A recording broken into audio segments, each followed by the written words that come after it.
What's up, everyone? It's the Tyrant here. Welcome back to Exploring Halo, and Happy New Year to you. Thank you for tuning in today, because not only is this video the season finale of my Exploring Halo series, but it's also the final video of the year. Today we're doing the final Halo 2 mission, The Great Journey, and I'm very eager to see this one because I want to see exactly just how much we can see that is supposed to be hidden from us. The first thing that I wanted to do here was see if we could actually enter the control room door just like we did in the previous mission, because maybe this time, right, we can see if the control room is actually loaded. So going through the control room tour, obviously Tartarus has tried to lock us out, but our blue trainer allows us to bypass that little plot detail. And when we get inside, it is already melted completely. This is where the scarab gun is supposed to melt the door later, but here we can see the hallway is already melted. Now, I was a little nervous here that I would trigger some sort of a load zone that would end the mission, so I decided to exit out here and head straight for the control room itself to see if we could see the control room early. When I got inside, however, it was completely blank. Now, I know what you're thinking, that this is disappointing. You thought we'd actually see something different here than what you saw in the previous video. Well, fear not, because I am here to cover that for you. What I noticed is that the door is still pretty much active if you try to exit from the other side to the control room. So what I decided to do the next time around is actually just clip through the door like I did the last time. But instead of trying to exit and go through the control room, I decided just to go through the regular way. So here it is. Here's the first major entry room right here. This is where you get attacked by a bunch of brutes.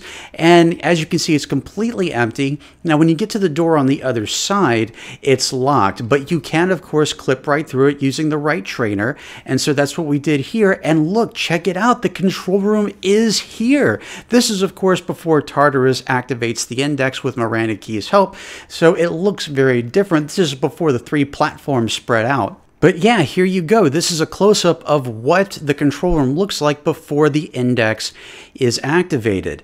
And so you can, now what I tried to do here is see if I can actually walk on top of the platforms, and they are indeed hollow, meaning that if you try to walk through, you're just going to fall. That's about it. But you still can check it out. You can still see what this looks like before it's actually in motion, before the actual boss battle with Tartarus, which I think is pretty awesome. Now, what I also wanted to see here is if I could explore the rest of the control room. Now, we already know what's on the other side where the brutes come in. That's no surprise there. But I did want to see what the top of the area looks like. This is where the beam is supposed to supposedly pass through, where we can stop the Halo later. Now, when I wanted to check out the bottom, I was afraid that in going there I would hit some sort of a death barrier, but you don't. You can actually go right through the bottom. It's very hazy down here because of all the light and the dust. But yeah, you can actually explore the entire control room before you're supposed to get here later. Now, the next thing I wanted to see is, could I explore the previous mission, Uprising, from here? So we explored this mission a little bit from the previous mission, and we saw some cutoffs there, but I wanted to see how much we could see here. To my surprise, you can actually get to the beginning of Uprising. You can take the normal path as usual. There's no enemies here or anything. When you get to the door, though, there's just a placeholder there. There's no actual door. But intriguingly enough, if I clip through this and turn around, the door is actually loaded on the opposite side. It actually works just like a regular door, too. So there is some texture that's still loaded here, even though it's not part of the mission. But as for everything else, it's just a skybox. There's actually nothing else loaded here. The next thing I wanted to see is, okay, well, the cliffs were clearly visible from the previous mission. We could see the cliffs. We could look over the cliffs and see part of the Great Journey, of course, when you're supposed to get inside the control room later. So how much can we explore here? So you can actually get to this portion of the mission, or at least part of it. If you try to go through the door, though, again, it's just a skybox. There's nothing there. But interestingly enough, both sides of it are texturized, and it does actually work. You can walk through here, and the door works just fine. Interestingly enough, though, the doors will open, and all it will show you is just this placeholder right there. So again, if you walk right through, all you're going to see is just nothing, but it's still cool to know that they have this much already loaded in. When I try to travel down the cliffside, however, to see if I could, see all the waterfalls and stuff, it does eventually stop you. It's completely dark here. There's a wall blocking you. It's an invisible wall, so you can actually see the skybox and everything, but that's about it. You can't go any further than this. When I tried to actually go through the door at the bottom where you originally exit the last mission, you can actually get inside the cave and travel a little ways, but then eventually there's just a black wall that blocks you from going any further. So there is a fair amount of the last mission that is loaded while you're in the mission, The Great Journey, which I think is pretty awesome. The next thing I wanted to see is if I could get to the Covenant Cruiser, if it was something like a hologram, or if it was going to be something that's still there, but it's something that you can just walk right through, like we saw with High Charity and the Mission Regret, or the bridge and the Mission Outskirts. It is part of the skybox. This didn't come as much as a surprise to me, but I always thought out of the corner of my eye that it was moving around. So I guess I was wrong there, but it is part of the skybox. The next thing I wanted to do was see if I could get inside the Scarab, because keep in mind, this early on in the mission, you don't have access to a Banshee or anything. And so I wanted to see if there was like a shield there or anything like that, if there was any pilots. Going up here, you can actually go inside the Scarab. Now, I wanted to see if I could actually drive the thing. I know it's not a drivable vehicle here, but I did want to see if I could drive it. You cannot drive it, but you can access the area under the main deck, which I think is pretty awesome. The next thing I wanted to see, though, since I was already here, of course, can I do the mission backwards? Now, obviously the doors are locked here, but you can actually get through them. Well, this door is unlocked, but it doesn't actually lock until you get to the main area where all of the Covenant hierarchs and everything are basically, not the hierarchs, but you know what I'm talking about. The Council and the Hunters are all locked away behind those shield barriers. And you can get through, and it's interesting to see, everything's here. So if you want to load up on ammo, obviously go for it, because, I got to pick up my energy sword. And I figured I'd get a carbine too, but I also wanted to test something out here. I wanted to see if I shot all the barriers loose and just took down the shields, if the Covenant would be freed later to be able to help me out with the brutes as soon as I entered this room. So we're going to come back to that, but I'm going to go ahead and just shoot out all the barriers now so we can come back to this later.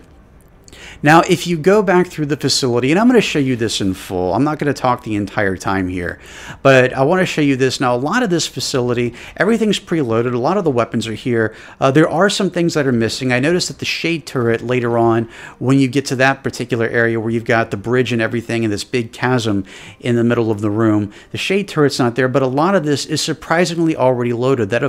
So of course there's no enemies here or anything like that. So you can traverse here at your own leisure and just go through and check out all the cool stuff. Now, one of the things I like about the outside portions of this mission is the very peaceful, misty rain, matching with the music with it. I just always loved that aspect of this mission. I always thought that was a very unique and very detailed thing that they added into this game just to make it feel very immersive and very alive.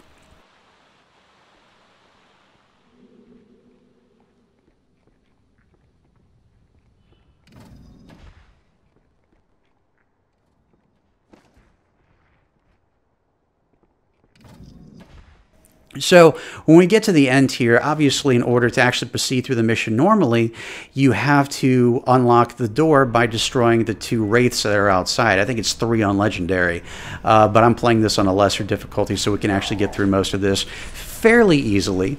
And so what I wanted to do here is proceed through the mission normally, because of course I absolutely want to see if the shield barriers remain down and I get help from my allies, or if I have to do this all over again. So I went ahead and destroyed the scarabs here so that I could proceed forward through the mission. And so I went ahead and started doing that. But when I get to the actual room where the brutes are supposed to be guarding all these imprisoned Covenant leadership folks over here, yep, they're already fighting them. I'm sure there was kind of like brutes are just standing there like, wait a minute, did I forget something? Did I forget to lock the doors? Oh no. And so that's what happens right here. So as soon as you go inside, the Covenant are already engaging the brutes. It's pretty funny in my opinion, but it's also extremely useful at the same time.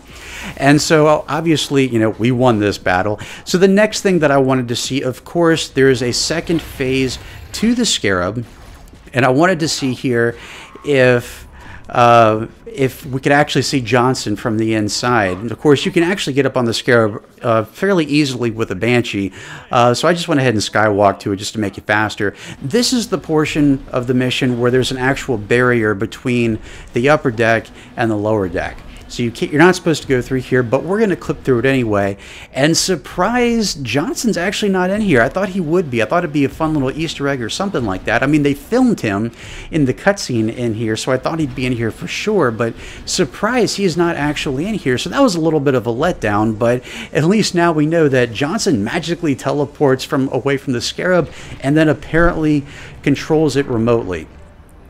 And so the last thing that I wanted to see here is just, this isn't really a skip or anything, but I wanted to just appreciate the close-up here of the Scarab firing its main cannon, because you can actually see how intense this beam is. It's so intense that plasma is actually dripping down from the Scarab itself. I think this is so cool.